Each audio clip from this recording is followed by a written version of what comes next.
If you're a die-hard Browns fan and love breaking down the game like we do, hit that subscribe button and turn on the bell so you never miss a blitz. The rumors just won't die.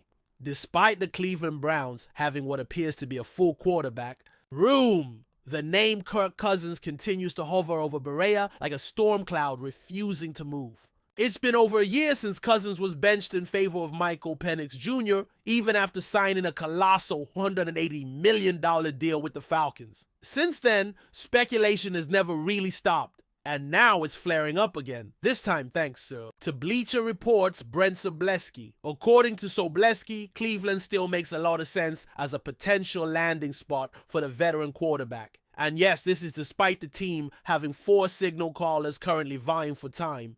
Under center, it might sound ridiculous on the surface, but when you dig deeper, there are some compelling arguments for why Cousins to the Browns could still happen, especially if Cleveland gets off to a hot start and realizes it needs more than just steady hands to make a real playoff push. When Cousins was originally linked to the Browns, it made a lot more sense. Deshaun Watson was injured, the quarterback room was unstable, and Joe Flacco had not yet been signed. But now the dynamic has shifted considerably. Cleveland signed Flacco, drafted 2 young quarterbacks, and continues to hold out hope that Watson can get back to form. On paper, that should be the end of the Cousins chatter, right? Apparently not. Sobleski reignited the discussion by suggesting that Cousins' experience, familiarity with head coach Kevin Stefanski's offense, and steady leadership could be just what the team needs, especially if none of their current options establish themselves as reliable. He even pointed to Cousins' own discontent, as shown in the Netflix series Quarterback, as a sign that the veteran might be quietly looking for an exit. It's the kind of rumor that once planted refuses to go away quietly. The Browns quarterback situation isn't exactly settled despite the number of players in the room.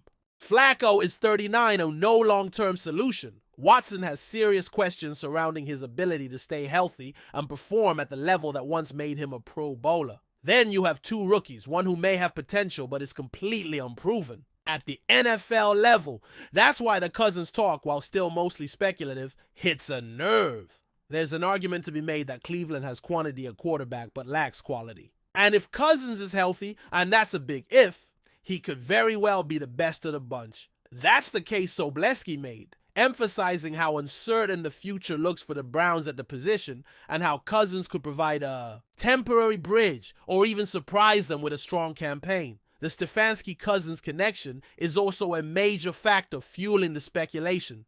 The 2 worked together in Minnesota, where Stefanski was the offensive coordinator during Cousins' time there. That familiarity with the system could make a mid-season transition far smoother than if Cleveland were to bring in someone from the outside. It's not just about stats or arm strength. It's about a quarterback understanding the language of the offense, the rhythm of the play calls, and the philosophy of the coach. That kind of chemistry is rare, and it's why some analysts like Sobleski are hesitant to completely rule out a Cousins-Browns reunion. It's a matter of what the Browns prioritize more, building for the future with their young guys or maximizing the now if their roster proves to be playoff ready early. 1 reason the Browns might hesitate is Cousins' contract.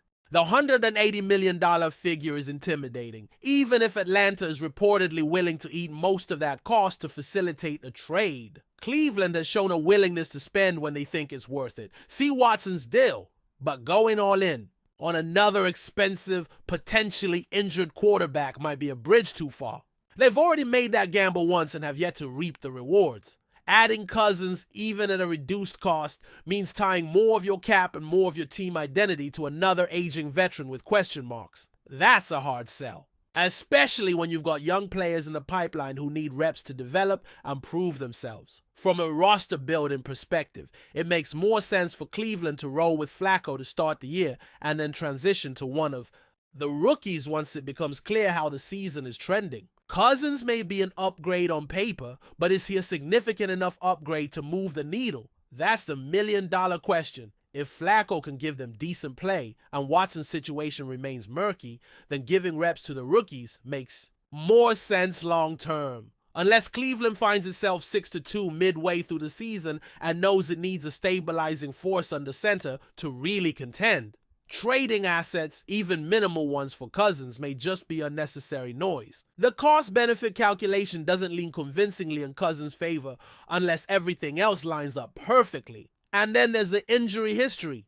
Cousins is no longer a guarantee to stay on the field, which makes any trade inherently risky. Last season was rough for him, and as much as he's worked to come back strong, there's no telling if he'll ever be the same. Cleveland is already dealing with uncertainty at the position. Adding more of it, even with upside, feels like playing with fire. The Browns have been burned before, recently and repeatedly, by banking on high-risk, high-reward quarterbacks. Even if Cousins is an upgrade on Flacco or the rookies, his injury history means he could just as easily become another liability instead of a solution. That's not something the franchise can afford right now, especially with the pressure to return to playoff relevance mounting. Still, the whispers persist. The media loves a good quarterback rumor, and the Cousins to Cleveland angle has enough legs to keep walking, even if it's limping at this point. Sobelski's analysis wasn't out of nowhere. There's genuine logic behind his suggestion. Cousins knows the system, could stabilize the offense, and might be just enough to get Cleveland into the playoffs if everything breaks right. It's not a bad take. It's just one that comes with a lot of complications. And with the Browns focusing on long-term sustainability, it may be one rumor that stays just that. A rumor. But we've seen these stories evolve quickly when a team starts winning or losing in unexpected ways. One twist of fate could bring the rumor back into the spotlight with a vengeance. If anything, this whole conversation highlights just how precarious the Browns' quarterback situation still is. Even with 4 names on the depth chart, they haven't settled anything definitively. That's why Cousins' name keeps popping up, because there's still a void waiting to be filled by someone who can lead the offense with consistency and vision. Whether that's Flacco or one of the rookies or eventually Cousins is still to be determined. But make no mistake, if the Browns get off to a strong start and feel like a real contender, the pressure to make a move, any move, to solidify the quarterback position will mount fast. And when that moment comes, don't be surprised if Cousins is once again front and center in the speculation. For now, Cleveland is content watching and waiting. The roster is good enough to make some noise this season, even without elite quarterback play. But that's also what makes the Cousins rumor stick. Because if the Browns hit their stride and all they need is a smarter, steadier hand at quarterback to push them over the edge, Cousins could suddenly go from long shot rumor to logical acquisition. The franchise has lived through chaos at quarterback for far too long. Maybe, just maybe, the idea of bringing in someone like Cousins isn't about desperation. It's about finally seizing control of the narrative. Whether it happens or not, one thing's clear. Until the Browns find their true QB1, the rumors will never stop. Enjoying the content so far? Smash that like button and drop your take in the comments. We want to hear what you think about the Browns this season. Whispers are growing louder out of Cleveland. And if the rumors are even half true, the Browns might be heading toward one of the most explosive internal crises the NFL has seen in years. The alleged source of the drama? None other than the team's franchise defensive end, Myles Garrett, reportedly refusing to share the field with quarterback DESHAUN Watson. According to leaks from within the organization, Garrett has reached a breaking point, stating flat out that he will not play another snap if Watson is still under center. The reason behind this supposed standoff goes beyond performance. It's personal. Insiders suggest there's deep-rooted tension and a growing fracture between Watson and the rest of the locker room. Some even say Garrett has told people close to him that Watson is universally disliked in the Browns facility. Could Cleveland's hopes for contention be unraveling from within? The signs are starting to point that way. Reports say this rift didn't erupt overnight. Sources hint at months of quiet resentment, miscommunication, and behind-the-scenes drama building up like a pressure cooker. It started with minor disagreements, but things snowballed after Watson's underwhelming performances and apparent lack of chemistry with the squad. Garrett, known for being a vocal leader and emotional anchor of the Browns' defense, allegedly confronted Watson about his lack of accountability, and the conversation reportedly escalated into something more personal and damaging. What's even more jaw-dropping is the word coming from team staff that Garrett has expressed his frustration to the front office multiple times, only to be met with silence or vague promises. That, insiders claim, is what pushed him over the edge, not just Watson's attitude, but the organization's unwillingness to address it. The defensive captain is reportedly done playing the good soldier, and the Browns now face an internal dilemma with no easy fix. From the outside, it's easy to dismiss these stories as overblown drama, but people close to the team describe a locker room atmosphere that's tense, cold, and fractured.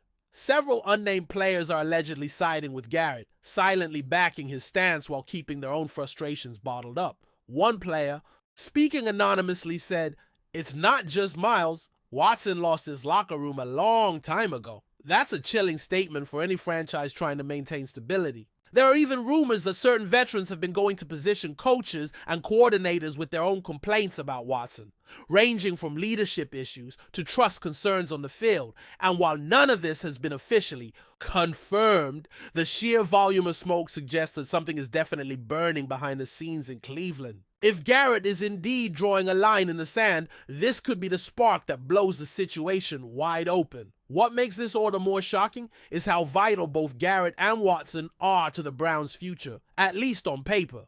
Garrett is the face of the defense, a generational pass rusher with unmatched explosiveness and perhaps the most beloved figure among Browns fans. Watson, on the other hand, is the organization's massive investment with over $230 million fully guaranteed attached to his name. The front office bet the franchise's future on him, but that decision may now be haunting them. If Garrett's threat to sit out is real, and some sources believe it is, then the Browns are facing an impossible choice: back their defensive cornerstone or protect their quarterback asset. Either way, someone gets burned. It's a dilemma with no win-win outcome, and fans are already beginning to take sides. Social media is ablaze with speculation, as many wonder who the locker room and the city will ultimately stand behind. Adding another layer of intrigue is how quiet the Browns organization has been in response to the rumors. No official statement has been released, and both Garrett and Watson have been unusually silent in media appearances. That silence is deafening. In the NFL, when rumors like this start flying and no one steps up to deny them, it usually means there's at least some truth to what's being said. One local beat reporter even noted that Garrett has appeared visibly distant during team activities, barely interacting with Watson and showing signs of frustration in practice sessions. If the coaching staff is aware of these tensions, and how could they not be, then the lack of public response may be part of a larger strategy to manage a very delicate internal crisis. But the clock is ticking, and fans are demanding transparency. Silence at this point only adds to the storm. Rumors have also emerged that several players have approached team management privately, expressing concern over Watson's leadership and the impact he's having on team unity. Some reports go so far as to say that a group of veterans requested a closed-door meeting with head coach Kevin Stefanski and GM Andrew Berry. While the content of that meeting remains speculative, sources suggest it involved serious concerns about team culture, trust, and future direction. Garrett, apparently, was at the center of that conversation, voicing his refusal to put his body on the line for a team that isn't listening to its leaders. The idea that Garrett would draw such a hard line, and that others might follow, is shaking the foundation of the Browns' entire offseason plan. This wasn't supposed to be the narrative heading into training camp, but now it's the only thing anyone in Cleveland seems to be talking about. And let's not forget the fans. Cleveland's famously passionate and loyal fan base is starting to stir with worry and anger. Local radio shows are flooded with calls, Twitter is buzzing, and Reddit threads are filled with debates and alleged inside information. Most fans seem to be siding with Garrett, who's seen as a warrior and loyal leader who's always left it all on the field. Watson, on the other hand, still faces skepticism, not just because of his off-field history, but because of what many see as inconsistent play and a lack of leadership. The perception is that he hasn't earned the locker room's trust, let alone the fan bases. Some fans are even calling for the Browns to trade Watson, no matter the financial hit. It's clear that if this internal conflict continues to boil, it won't stay contained inside the facility for long. The public wants answers, and patience is wearing thin. As training camp looms, all eyes are now on how, or if, the Browns can salvage this situation. Will Stefanski and Barry be able to mediate the apparent divide? Can they convince Garrett to return to the fold?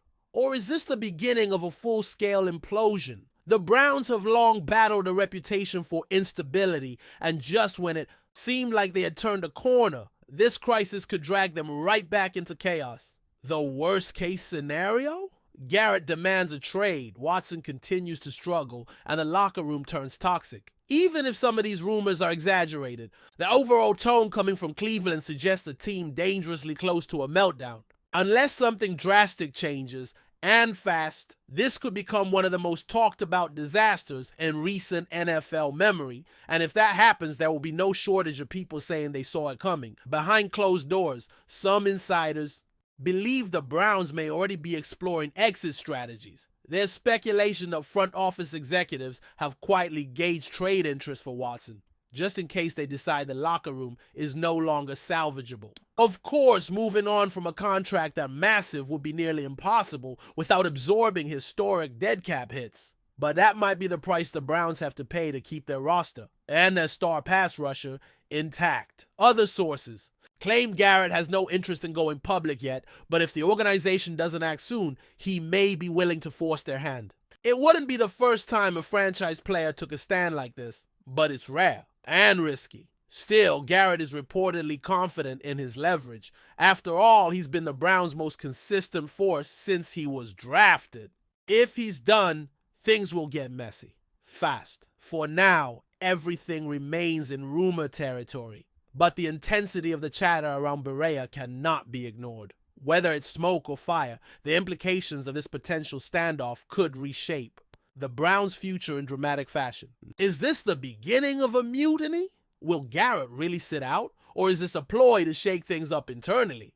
One thing's for sure, this isn't going away quietly.